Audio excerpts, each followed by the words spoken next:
Welcome back to the TEHNC podcast. I'm Jonathan, this is Mark, and we're here in our series we're calling The New Black Cinema for White People. It's because we are white, and it's our perception of a number of new black filmmakers. And the one we want to start with, we had an intro already. If you haven't watched that, you might want to check that one out first.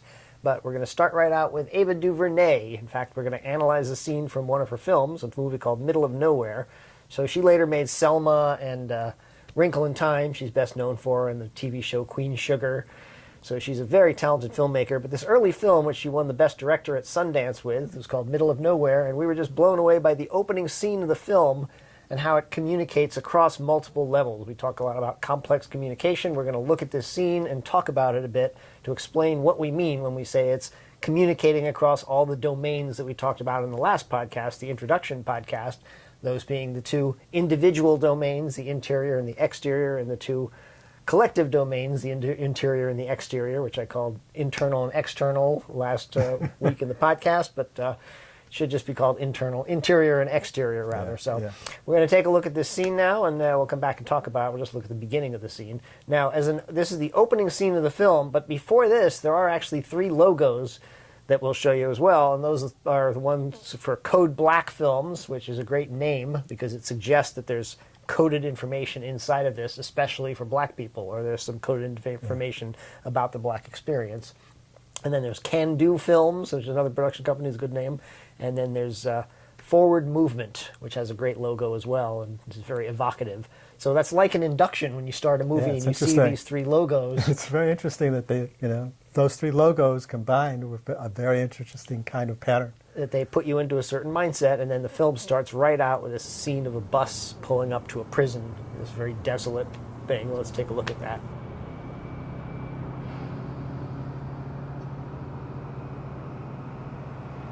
I was going to tell you, I can't focus on that right now. Ruby, what are you doing? We talked about this. No, you talked about it. No, we talked about it. You talked about it.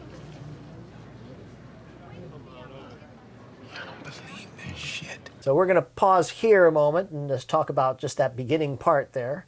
And what struck you that you wanted to stop here particularly? Particularly here is when the dialogue between them gets really complex. The dialogue leading to this moment actually starts over the opening. So it's like already starting, so we're heading there.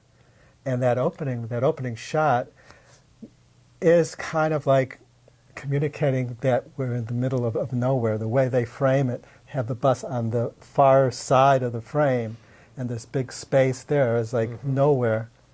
So it's, already she's inducting us visually to that sense of being in the middle of nowhere. And it gives an emotional quality to it, a visceral emotional quality to this woman's experience for us visually. Right. And also, I think the first shot of her is where she's sitting on the bus and you hear her talking to him, but you don't know she's talking to him. You think it could just be in her mind or her thoughts. Or her past memory or something. And then she is talking to him in the prison, so it kind of blends those all together in a really nice way, so you can feel what she's going through to get to that prison, that bus way out there. And then...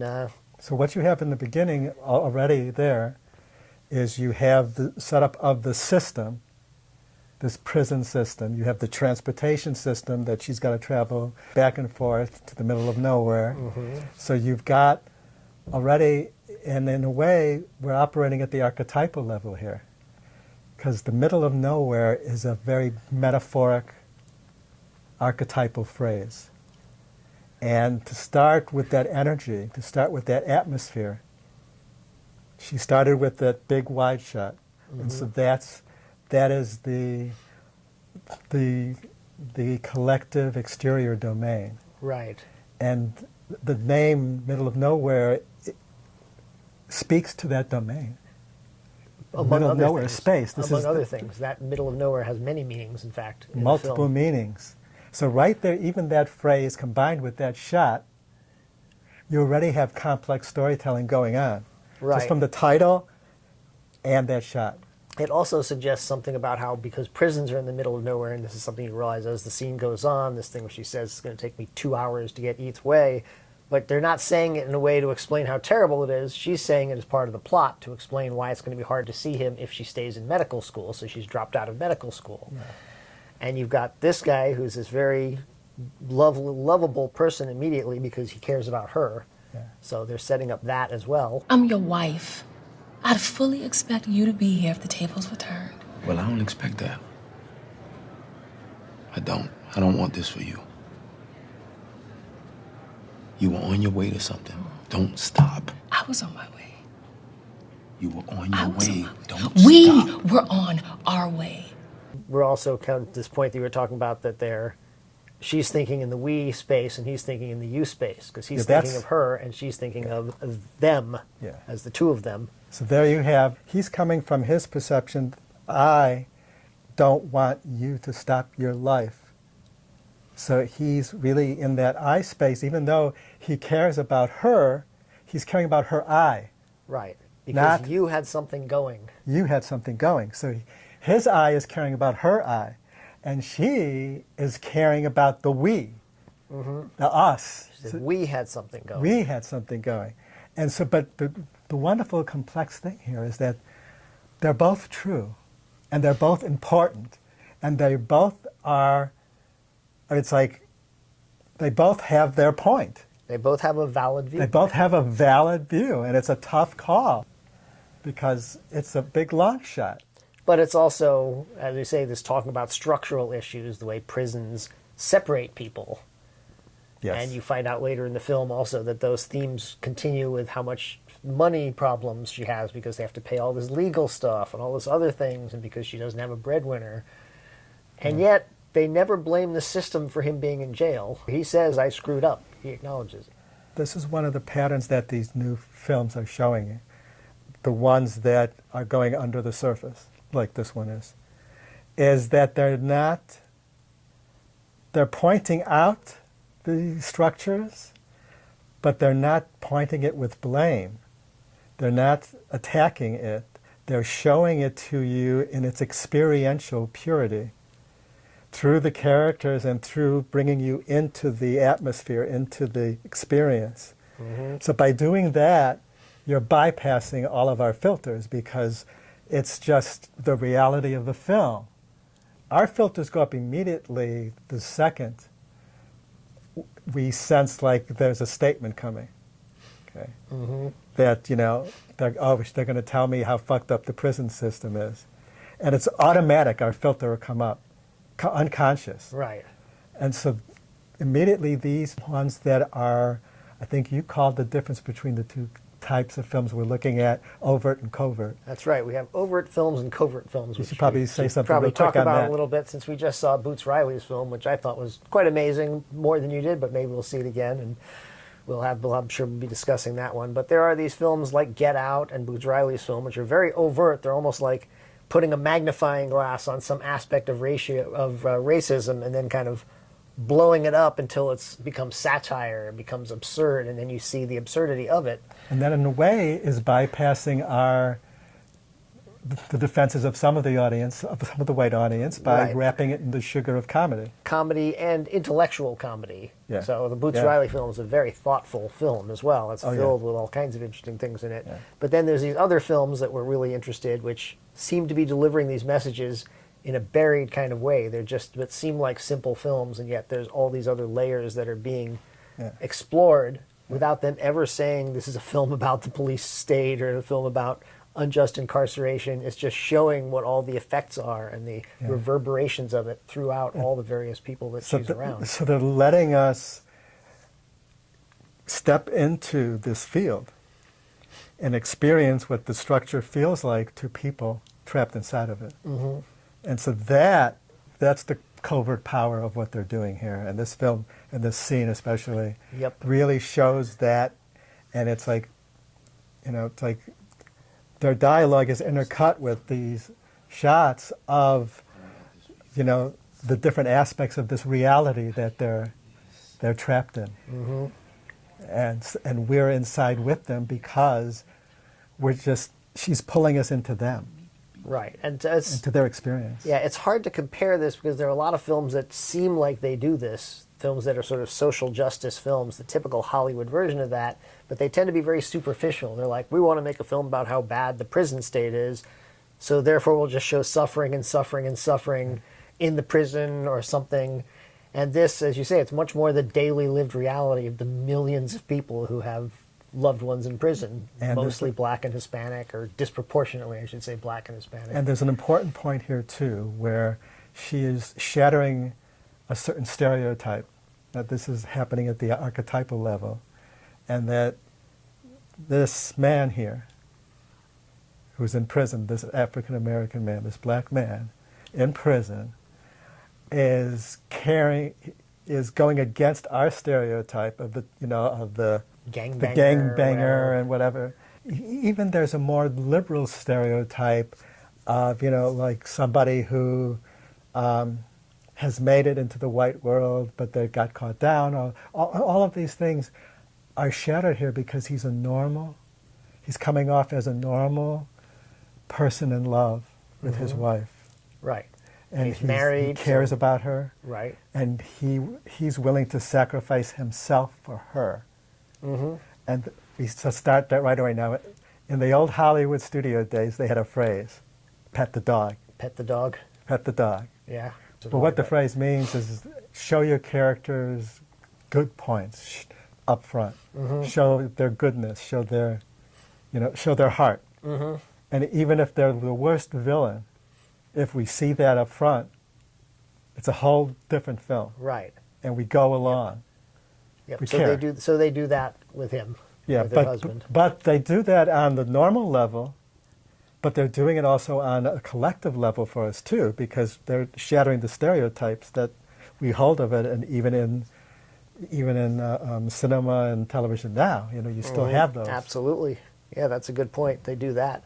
And they're also shattering stereotypes because she's in medical school studying to be, or I'm not sure if she was in nursing school or medical school, but she is studying to be a nurse or a doctor or one of those. And so they're kind of middle class, and they're moving to the middle class. And that's something else this film addresses a lot, is with her mother in particular, wanting her daughters to move up to the middle class and to escape the cycle of poverty, and unhappy that they're not, for various reasons, neither of them is doing it. One of them because her husband's in jail and she decided to drop her studies in order to visit him 2 hours in each direction every weekend. They never quite talk about the cost of the phone calls, but that's another scandal, that in jails they exploit prisoners by having a private company that charges a fortune for phone time. And watching this film, you realize that's how people keep their relationships together. That's how they keep their family ties together, is by being able to talk to people on the phone. So exploiting people in that situation is just a horrific sin, if not a crime.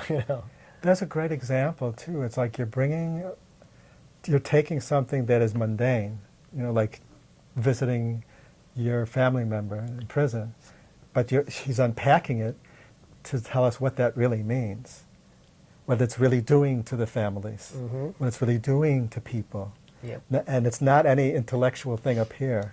It's a visceral, emotional experience that we're seeing how it's tearing apart hope. I mean, it's tearing apart family, but it's also hope, and all these other love. Yep. So she's going into the subtextual deeply right away, and she tends to do that. The subtextual and the metatextual. Subtextual, metatextual, and she's doing all the dimensions. Right. So the thematic level, the archetypal level, the conscious and emotional level, and motivation level. Part of her communion storytelling that she's doing, that we mentioned in the introduction, is that she will tend to focus her camera work, her editing, the way she moves her actors, on the emotional field and the connection between people as kind of like the center of gravity of all the other streams. Right. That's kind of what we meant when we talked about the communion-based storytelling, which Ava DuVernay really does, and a lot of women filmmakers in general tend to be more focused on that. And communion just being the relationship between characters, how they interact, and what the And emotional... this is a great example of it, even in just these few lines, because at a text level, the conversation might be, oh, how long did you have to drive here? What's happening with the family? That's at the level of text, right? Mm-hmm. You know, like describing the surface stuff. Like house prison, Yeah, it sucks, house yeah, prison. whatever. And even when they talk about, you know, oh, it's so hard for me without you, I'm sad. That's still not that deep. Mm-hmm. Okay? Can you feel that? It's not Right. that deep. But when you start talking about stuff like, well, you talked about it, I didn't. It's bringing our attention to a conversation they had where they're miscommunicating, and they're both on two different levels of communication, and how that happens to us all the time. Right. And And now how we're it's- talking about a very different level of communication. And it's magnified because of the prison setting, where he's in a very intense situation and she's in an intense situation, but they're different intense situations. And their experience of them is different. And he is kind of coming from, he's tasted this reality, and he doesn't know if he's going to make it. And she is coming from her reality and projecting Like, onto it's him, he only could do it, he could do it, he could do 5 it. years with good behavior or whatever. And, you know, they're both right. You know, if you're positive thinking and you really try, you know, you could do incredible things. We also find out later that she really doesn't understand what's going on in there, and you just get hints of how difficult it is, and things happen in the film that, I mean, no Yes. huge stories, just the day-to-day lived experience of being in prison can be very brutal and violent, and And we get that visceral Disruptive. experience of being in that prison and what that does to the psyche. Mm-hmm. And that's complex storytelling. It's like, this is not just a story about this. This is a story about human nature, human striving, human struggle, and what it's like to be trapped in these subtly oppressive systems.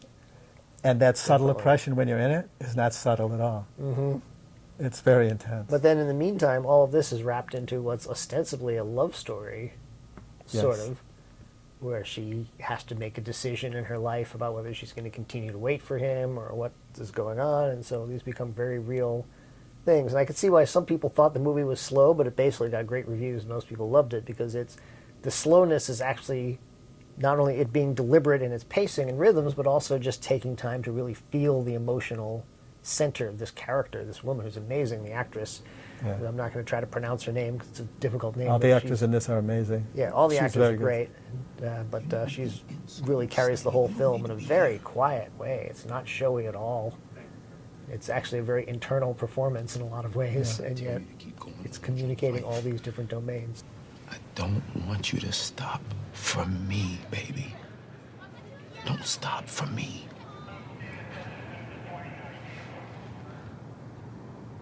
You are me. Remember, if you were telling the truth when you said you would make this right, make it right.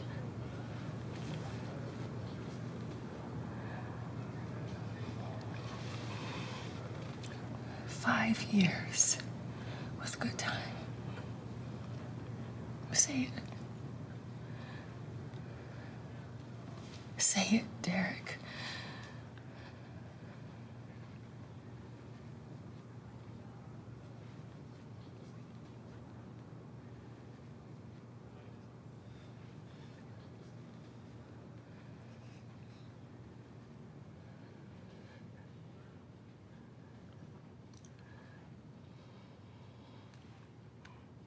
Five years of a good time.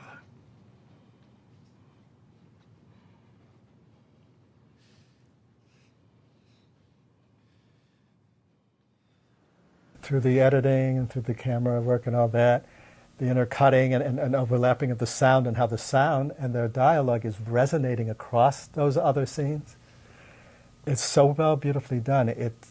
What you get is a visual experience of that we conversation these two interiors trying to talk across this we space, caught in this incredible oppressive field.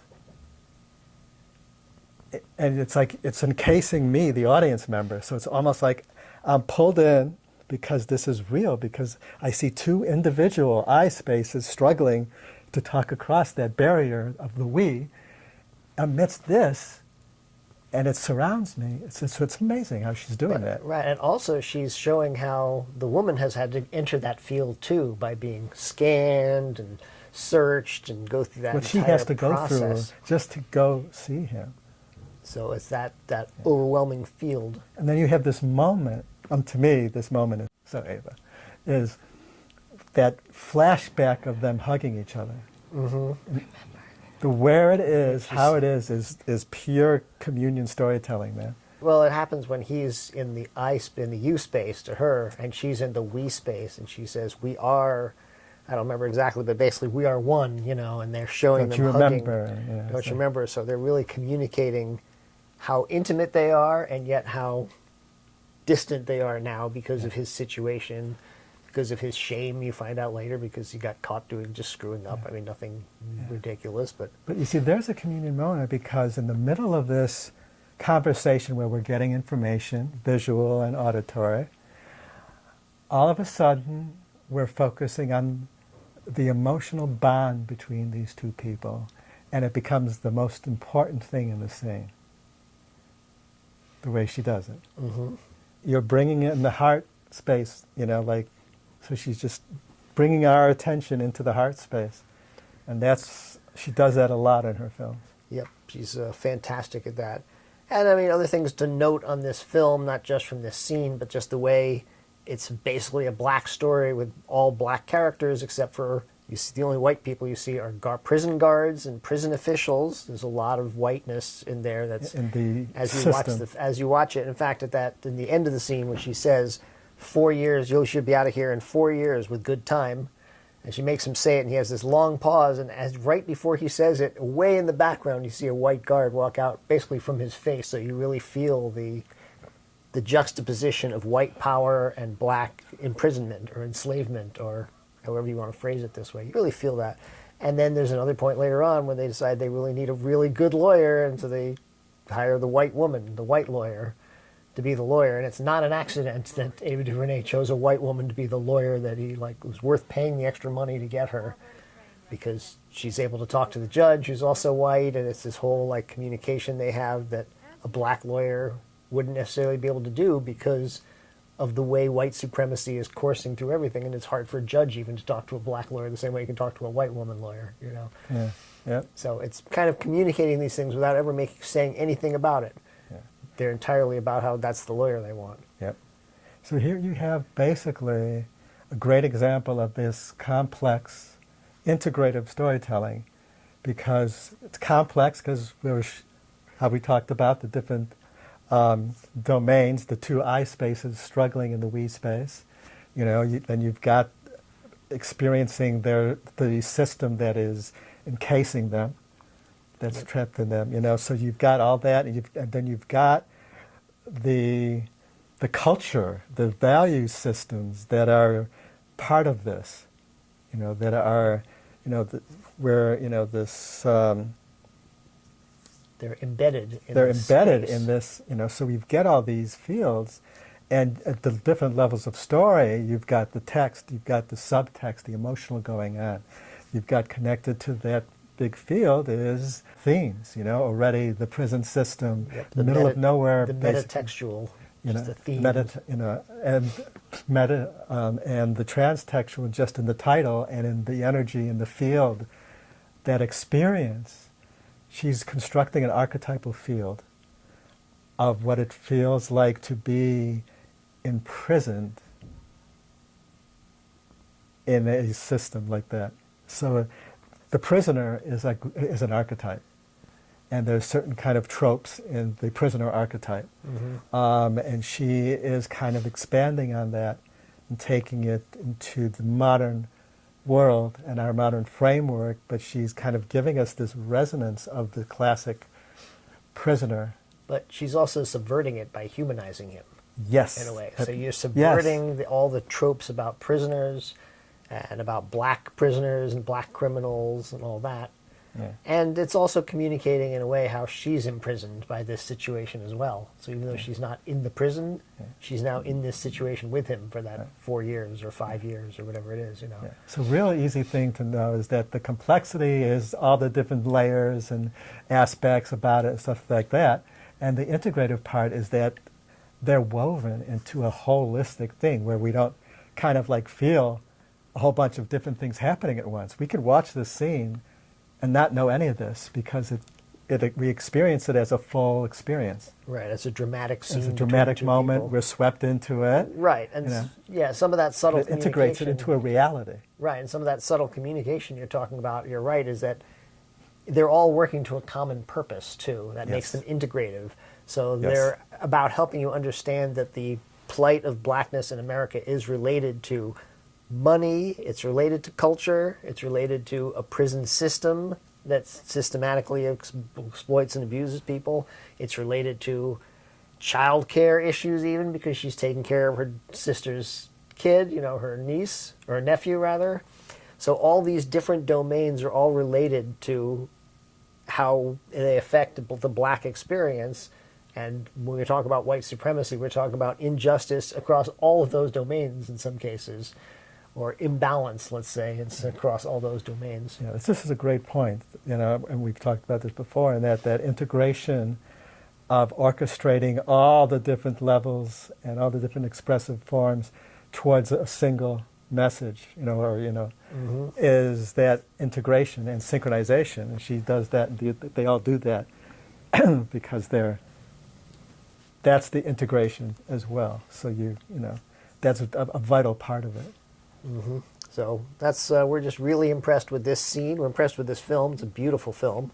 As I say, she won the Best Director at Sundance for it, which I'm sure she deserved, and we recommend you see it. We'll probably come back next time and talk about the rest of her oeuvre, the rest of the Ava DuVernay movies, including Selma and 13th, the documentary, and Wrinkle in Time. And but in the meantime, we just wanted to give you an example of what we're talking about when we're looking at a film and seeing a certain level of mastery right up front. And the mastery is because we can feel that it's communicating across all those domains, and it's communicating a consistent purpose and message and point, which is to tell this simple story and yet to illuminate all kinds of things underneath it. So we're very impressed by that. Absolutely. So we'll see you next time. Come back and watch us talk about Ava DuVernay again.